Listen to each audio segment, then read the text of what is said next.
we're going to continue our endocrine conversation by talking about pituitary glands and continue on through thyroid and other glands here in the endocrine system. So, the first one we're going to talk about is our anterior pituitary and what that does. Anterior pituitary does a number of things, controls a number of hormones. So, we have like things like our growth hormone. We have follicle stimulating hormone, our luteinizing hormone, our thyroid stimulating hormone, our TSH, and we have prolactin. This is all coming from our anterior pituitary. So, as we're discussing these endocrine issues, we have a lot of hormones being produced and secreted by our pituitary gland. We're really going to focus on our posterior pituitary gland. That's the one we're really going to be interested in, at least for this course. Our posterior pituitary gland produces oxytocin and it produces vasopressin. So we've heard of these. We've may have covered these. Oxytocin and vasopressin are these endogenous substances that come from our posterior pituitary gland. And we can give each of these as medications. We can give oxytocin, that's a medication. We can give vasopressin, that's a medication. So, what does oxytocin do when we give it as a medication? Well, it increases the strength of uterine contractions, and just oxytocin itself, even released, in the body, naturally and endogenously increases strength of uterine contractions. Its natural release, is going to be triggered by breastfeeding. So, one of the many reasons why, when we give birth, we try to put the baby with the mother as quickly as possible and get them breastfeeding fairly quickly, because it's going to control post-delivery hemorrhage. So, oxytocin release controls post-delivery hemorrhage. We can also give it pre-labor to induce labor. So, oxytocin increases uterine contractions. Well, if the baby's still in there, if we increase uterine contractions, that's going to push the baby out. After the baby's out and placenta has been delivered, we want again to have uterine contractions and control any postpartum hemorrhage. So, if we are giving oxytocin as a medication, we can give it either pre-labor, prepartum, to induce labor, or we can give it postpartum to control postpartum hemorrhage. And for 911, I'm pretty sure we don't want to induce labor in a 911 setting. Please don't do that. But for a 911 setting, you might be called out for postpartum hemorrhage, and oxytocin is going to be our first line drug for postpartum hemorrhage because it causes uterine contractions. What about vasopressin? Now, vasopressin also produced by the posterior pituitary, and vasopressin, or antidiuretic hormone. So, antidiuretic hormone, ADH, is vasopressin. It's an antidiuretic.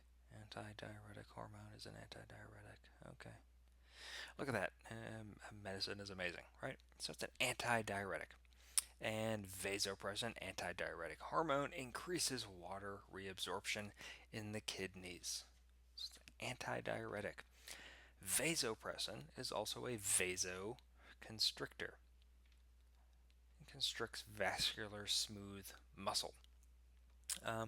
Vasopressin, we can give this in diabetes insipidus, which is not diabetes mellitus, your typical diabetes, right? An insulin issue, a glucose or sugar issue. Diabetes insipidus is, a kidney issue. You pee too much. You're letting off too much fluid in diabetes insipidus. We give vasopressin. You don't have enough vasopressin. You don't have enough ADH in diabetes insipidus, so we give this in diabetes insipidus as an antidiuretic. We can also give vasopressin in the presence of used to be the AHA changed the protocols a little bit, but used to be we'd give this in cardiac arrest in place of epinephrine because it is a potent vasoconstrictor. Okay, those were your pituitaries: oxytocin and vasopressin and some thyroid stimulating hormone in your anterior pituitary. Oh, look at that, thyroid. Let's talk about the thyroid gland real quick. Like, thyroid has a lot of important functions. A lot, has to do a lot with growth and development, some metabolic activities, and even overall nervous system functions. Comes from your thyroid and those hormones that are secreted by your thyroid gland. And those hormones, we're talking T4 and we're talking T3. So T4 is about 80% of what your thyroid secretes is T4. T3, about 20% of what your thyroid secretes, but it's like 5 times more active and does more things than your T4. So we're paying attention to both, but we know that T3 is much more active than T4, even though proportionally your thyroid gland secretes T4 much more readily than T3. We can have disorders of the thyroid. Pretty common to have thyroid disorders in your patients. So we can have hypothyroidism, where the thyroid just isn't doing its thing as much as it should be, or we have hyperthyroidism, where your thyroid is doing a lot more than it should be. And here we're focusing on T4 because your thyroid secretes so much T4, right? So we're focusing on T4. And in hypothyroidism, well, your thyroid isn't secreting as much T4 as it should be. So we have a low T4. Hyperthyroidism, we have a high T4 because it's hyperactive and we are secreting a lot of T4. And we're also looking at TSH, which is from your anterior pituitary. Well, why are we looking at thyroid stimulating hormone? Well, in hypothyroidism, we have a low T4, so your anterior pituitary is secreting a lot more thyroid stimulating hormone because it's trying to stimulate this thyroid to secrete more T4. And it's just not doing it. So we have a high TSH level and a low T4 level. Conversely, in hyperthyroidism, we have a high T4 level, so your anterior pituitary is like, oh, that's no big deal. I'm going to release less and less and less thyroid stimulating hormone, less TSH.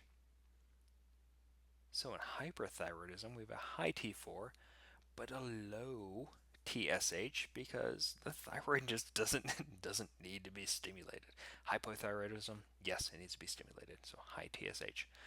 Hyperthyroidism doesn't need to be stimulated, please no. So low TSH. Of the two, hypothyroidism is the most common, and hypothyroidism is actually fairly common across our population. Comes in a couple, kind of different flavors, but the most common cause of it is this autoimmune hypothyroidism. It's called Hashimoto's disease, and it's just hypothyroidism. Pretty common. It's just an autoimmune cause for this hypothyroidism, where we have low T4 and a high TSH level. We might see a goiter develop in these patients. It's this enlargement of the thyroid as it's kind of inundated with this thyroid stimulating hormone. So hypothyroidism, there we go, is fairly common. Usually Hashimoto's, this autoimmune hypothyroidism, and we might see a goiter develop in these patients. What do we do for hypothyroidism? Pretty simple, pretty straightforward. We give them Synthroid or levothyroxine, and we start this dosing kind of low, and we increase it every 4 to 6 weeks, every month or two, until we see our TSH in the normal range. So in hypothyroidism, our TSH is going to be high because it's trying to stimulate this thyroid to do its thing. It's just not doing it. So we give it Synthroid, and it helps this thyroid along, and then our TSH goes down because it doesn't have to do as much as it. The anterior pituitary isn't like I have to do everything for this.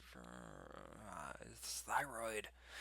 So the TSH goes down, and once our TSH is in the normal range, then that's where our Synthroid dose, we kind of zero in on that Synthroid dose, and we keep that as a maintenance level. On the other side of hypothyroidism, which is fairly common, we have hyperthyroidism, which is not so common.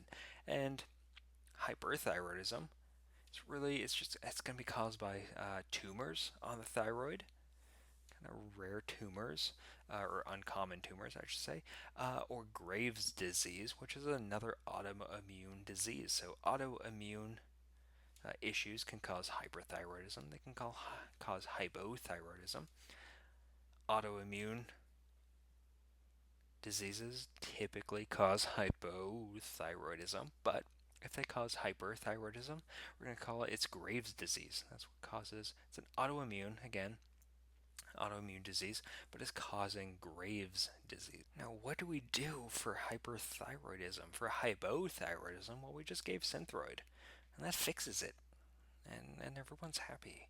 But what about hyperthyroidism? Well, this is a little bit more invasive. You're talking surgery, you're talking radioactive therapies, sometimes some drug therapy, depending on the symptoms. Um, but the first line, we're talking surgery, we're talking radioactive therapy as our first lines. We're talking drug therapy only for symptomology, only for symptom control in hyperthyroidism.